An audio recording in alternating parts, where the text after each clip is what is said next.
Hi అండి, బాగున్నారా? మీరందరూ నా వెల్ విషర్స్. మరి నేను కూడా మీ వెల్ విషర్ను. మనము ఈ యొక్క ప్రోగ్రాం నడుపుతున్నాం కదండి, సమాజం నాడు నాడు నేడు అనేటటువంటి ప్రోగ్రాం ముచ్చట్లను మనం చర్చించుకుంటున్నాము. ఎందుకంటే మన లీజర్గా ఉన్న పీరియడ్ అంతా అనవసరమైన సీరియల్స్కు, ఆ వంటలకు తంటలకు. వంటలు రాని వాళ్ళు ఎవరు ఉంటారండి? అప్పటి వంటలే చాలా శ్రేష్టమైనవి, మనకు ఆరోగ్యకరమైనవి. అమ్మ వంట అన్నీ ఇడిచిపెట్టి ఏమో ఇంటి వంట, తంట వంట అని ఆ మేకప్‌లో చేయడం టైం అంతా వేస్ట్ కదండీ! మనము మన కుటుంబము తర్వాత రెండో ప్లేసు సమాజంలో మనము అన్నీ కూడా తెలుసుకోవాలి, తెలియనివి డిస్కషన్ చేయాలి, చెడిపోయే దగ్గర మంచిని బోధించాలి, మంచిగున్న దగ్గర ఇంకా అప్రిషియేట్ చేయాలండి.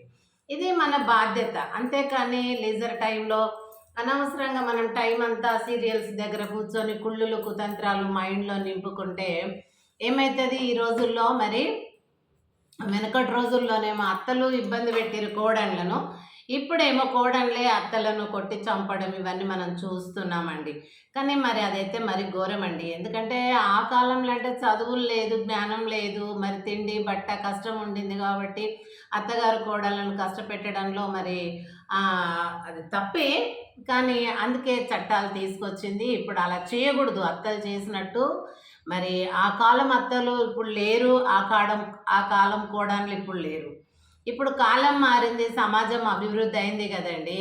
మరి ఇలాంటి సమయంలో కూడా మరి ఇప్పుడు కోడళ్ళ చేతికి పగ్గాలు వచ్చినట్టుగా మరి అత్తలను పెన్షన్ ఇవ్వమని కొట్టడము, ఆసరా పథకం నుండి వచ్చే పెన్షన్ డబ్బులు ఇవ్వమని కొట్టడము, లేకపోతే బలవంతంగా అనాథాశ్రమాలలో ఓల్డేజ్ హోమ్లలో పెట్టడము, పెట్టకపోతే భర్తతోని గొడవలు పెట్టడము, మీ అమ్మని తీసుకుపోయి ఆడ పెడతావా లేకుంటే నేను మా అమ్మోళ్ళ ఇంటికి వెళ్ళిపోవాలన్నా, ఇటువంటి షరతులు.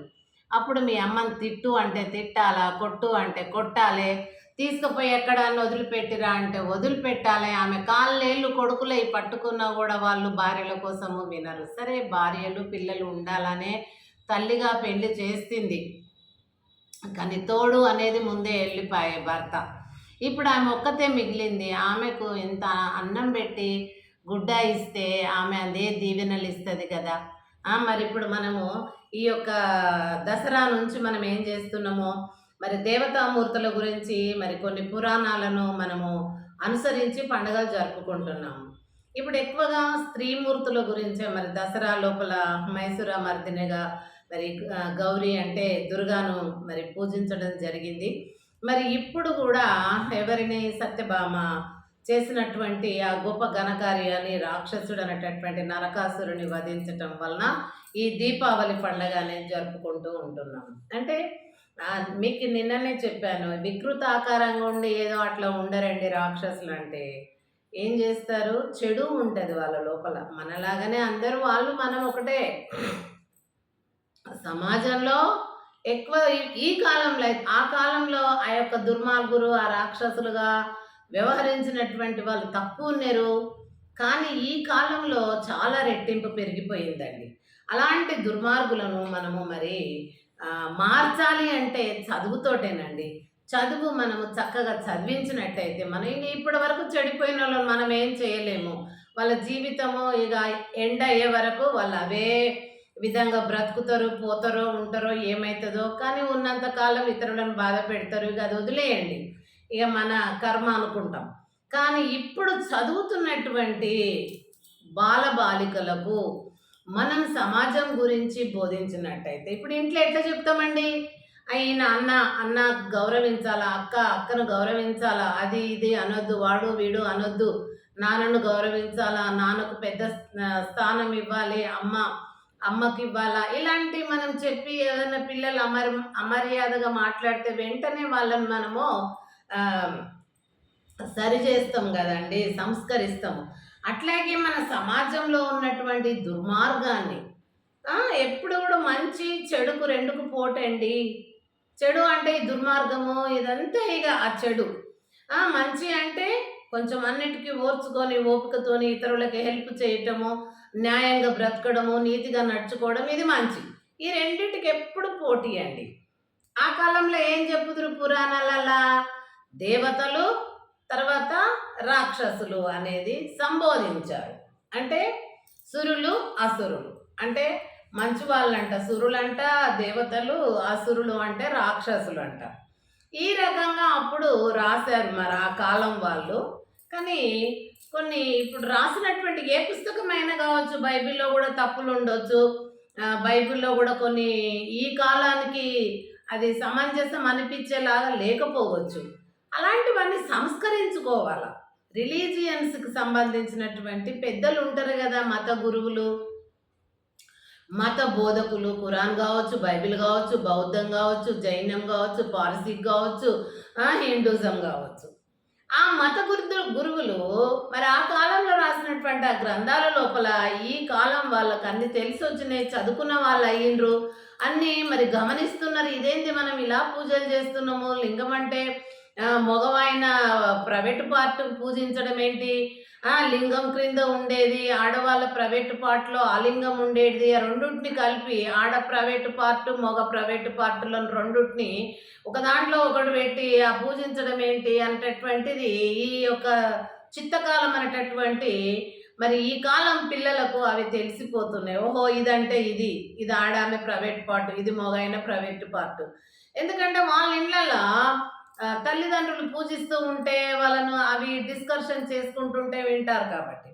విన్నటువంటి ఈ పిల్లలు దేవతలే గట్లుంటే మనమెందుకిట్లా అని ఈ చెడు అనేటటువంటి దుర్మార్గం ఎవరి లోపల ఉంటదో ఆ పిల్లలు తొందరగా అట్రాక్ట్ అయిపోయి ఏం చేస్తారు? బయట సమాజంలో తిరిగే దగ్గర ఎక్కడ స్త్రీ కనబడ్డా, ఎక్కడ ఆడపిల్ల కనబడ్డా వాళ్ళ ఏజ్ తగ్గట్టు కావచ్చు, ఏజ్ కట్టు ఇటు కావచ్చు, ఏదన్నా గానీ ఇగ వాళ్ళు పశువుల్లాగా ప్రవర్తించటం మొదలుపెడుతున్నారు.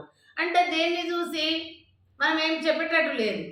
ఆనాడు దేవతలే గట్లున్నారు. మనం ఇట్లా చేస్తే ఏంది అనే విధంగా సమాజం తయారైంది. కనుక ఆ రోజుల్లో రాసిన వాళ్ళు మరి ఆ యొక్క కవుల మరి ఎవరో ఎందుకు రాసారో అటువంటివి మరి రాసేది లేకుండే, అంత వికారమైనటువంటివి రాసేది లేకుండే. బైబిల్‌లో గూడా కొన్ని ఉండొచ్చు. అలాంటివి గూడా ఎందుకు వచ్చినవి? ఆ ముందు వెనక మ్యాటర్ ఏంటి అనేది తెలుసుకొని అది సరి జేసుకోవాలి. ఖురాన్‌లో ఏమన్నా ఉంటే సరి జేసుకోవాలి. మరి హిందువులో ఏమన్నా ఉంటే ఇలాంటివన్నీ హిందూయిజం అంటే పెద్దది గదండీ! ఉపనిషత్తులు తర్వాత ఇతిహాసాలు, పురాణాలు, రామాయణము, మహాభారతం ఇవన్నీ చాలా పెద్ద సంపుటిలు, గ్రంథాలు, ప్రబంధాలున్నాయి. మరి ఇవన్నిటిని పూజించి నడుచుకొని పూజిస్తున్నటువంటి హిందువులు గూడా ఎక్కువున్నారు మన దేశంలో. కాబట్టి హిందూ దేశము అని పిలుస్తున్నాము.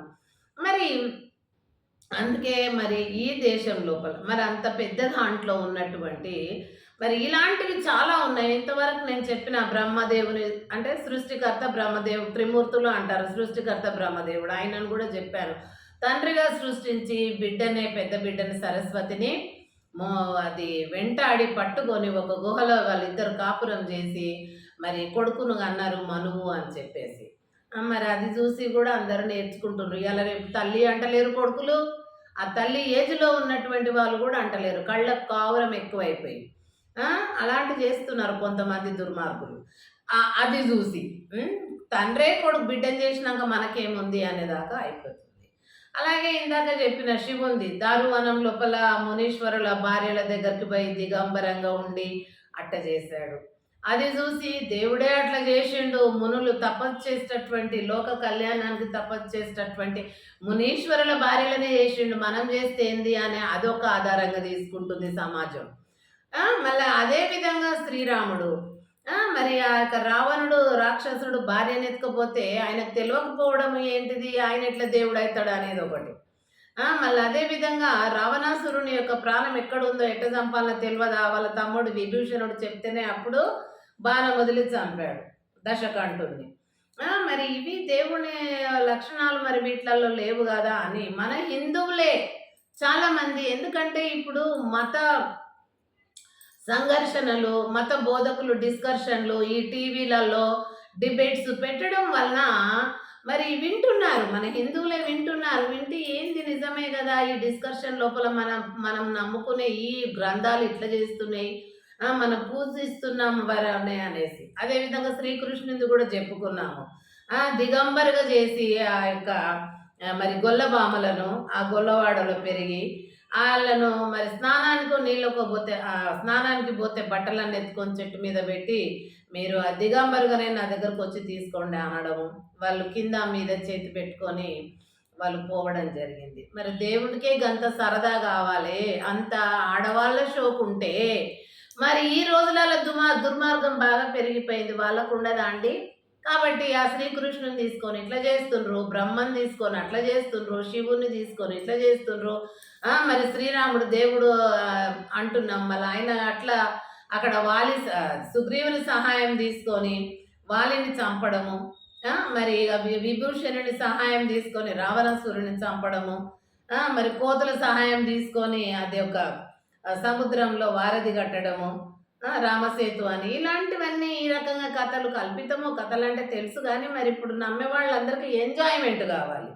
ఎంజాయ్మెంట్ కోసం ఏం చేస్తుండ్రు, 3 రోజులకు ఆ పండుగలు రావటం వలన ఇప్పుడు వినాయక చవితి, దుర్గామాత ఇవన్నీ వెంట రావడం వలన ఆ యొక్క మంచిగా తిని తాగి తందనాలలో బాజలు భజంత్రులు డీజేలు పెట్టుకోనండి, బతుకమ్మలు వేరే దేశాల్లో కూడా ఆడవాళ్ళు ఏం చేస్తున్నారు, ఒక భక్తి అనేది లేకుండా ఇష్టం వచ్చినటువంటి డీజేలు పెట్టుకొని ఆడుతున్నది ఇప్పుడు మనం చూపిస్తున్నారు అబ్రాడ్లో. మనం చూసినాం. ఈ రకంగా మనము మన దేశాన్ని మరి ఆ దీనస్థితికి దిగజార్పుకుంటున్నాం.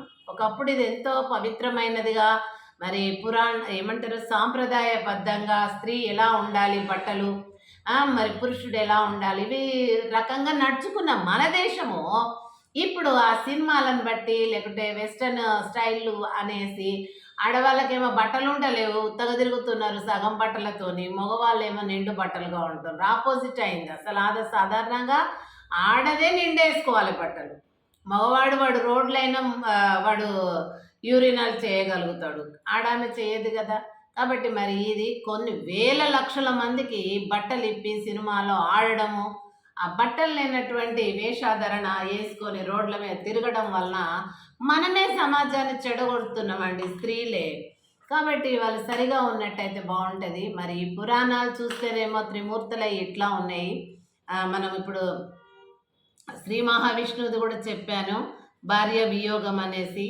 క్రౌంచ పక్షులను కొడితే ఆ పాపమే శాపమయ్యి శపిస్తే, ఆ యొక్క పక్షి శపిస్తే నెక్స్ట్ త్రేతాయుగంలో శ్రీరాముడు భార్య వియోగం అని. ఇవన్నీ మరి ఇటువంటి కథలు మరి ఆనాడు ఆ యొక్క కవులు రాసేది లేకుండే. ఎందుకంటే ఆ యొక్క దేవతలు అన్నప్పుడు దేవతలాగానే పై స్థానంలో ఉంచి వాళ్ళు ఏ పనులు చేస్తారో ఆ పనులు ఆదర్శంగా ఉండి రాబోయే జనాభాకు కలియుగం అంతా కూడా జనాభాకు అంతా కూడా పబ్లిక్గా ఎట్లుండాలి, అనుసరించే విధంగా ఉండాలి దేవతలది. శివుడు చూస్తే అట్లా చేసే, బ్రహ్మ చూస్తే ఇట్లా చేసే, విష్ణువు చూస్తే అట్లా చేసే, మళ్ళీ శ్రీరాముడు చూస్తే ఇట్లా చేసే. మరి ఎవరిలా ఏ దేవుడు అనేసి పోనీ ఆ రకంగానే ఇప్పుడు మనం తెలుగు కాబట్టి, తెలుగు పండితును నేను కూడా కాబట్టి ఇప్పుడు ఇవి తెలుసు కాబట్టి ఇప్పుడు పబ్లిక్ అడుగుతా ఉంటే నాకు డౌట్ వచ్చి మీ ముందర చర్చిస్తున్నాను. దయచేసి మీరు కూడా ఈ గ్రంథాలను పఠించండి. తెలుగే కదా, మనము చదవండి. ఒకవేళ శ్లోకాలు పద్యాలు రాకపోతే దాని కింద తాత్పర్యం ఉంటుంది. తాత్పర్యం అంటే భావము, ఆ శ్లోకం యొక్క భావము తెలుగులో కామన్ లాంగ్వేజ్లో ఉంటుంది, మామూలు చదువుకునేలా. అది చదవండి. చదివి నిజమా లేదా మరి టీచర్ ఇట్లా చెప్పినుండే అని చూడండి.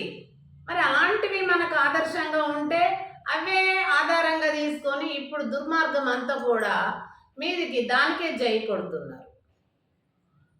ఈ రకం మనం అధిక సంఖ్యలో ఉన్నటువంటి మనము హిందువులను వేరే మతస్థులు ఏలెత్తి చూపేలాగా ఉండకూడదు.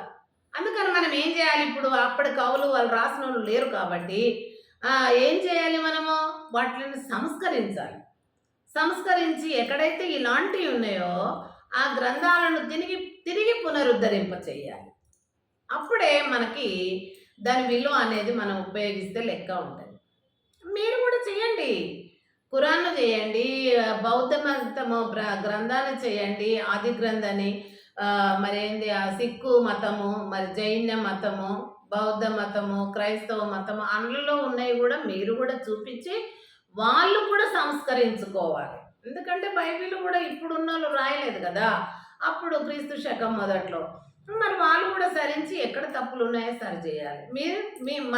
మీరు హిందువులు మీ గ్రంథాలను మీరు చేయాలి. క్రైస్తవులు వాళ్ళ గ్రంథాలను వాళ్ళు చేసుకోవాలి, సంస్కరించుకోవాలి.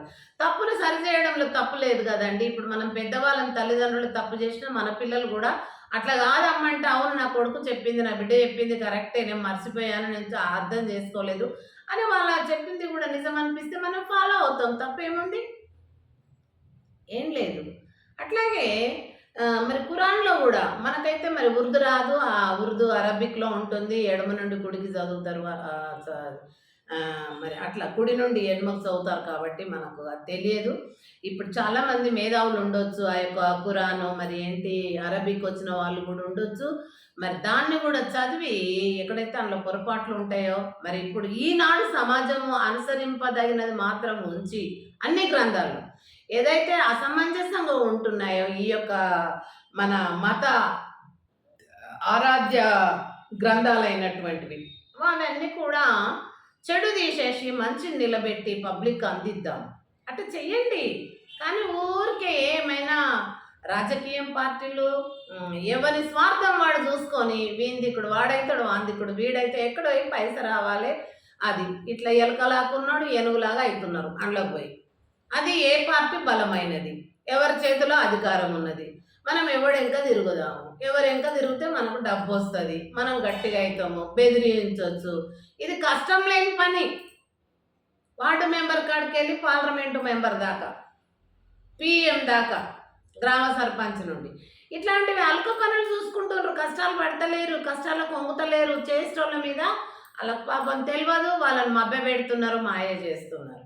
కాబట్టి దయచేసి పబ్లిక్ అందరూ కూడా, జనులందరూ కూడా, సమాజంలో మనందరికి కూడా భాగస్వామ్యం ఉంది కాబట్టి మనమందరం కూడా మన కుటుంబాలను సరి చేసుకున్నట్టు అందరూ కలిసి ఈ జాయింట్ ఫ్యామిలీ అనేటటువంటి సొసైటీ సమాజాన్ని మనము వడబట్టుకొని జల్లించి దాన్ని మంచి మార్గంలో నడపాలని ఆశిస్తూ కోరుకుంటూ నా యొక్క ఛానల్ జీపీఎల్జీసీని ఆదరించండి. మరి సబ్స్క్రైబ్ చేయండి, లైక్ చేయండి, షేర్ చేయండి, కామెంట్స్ చేయండి.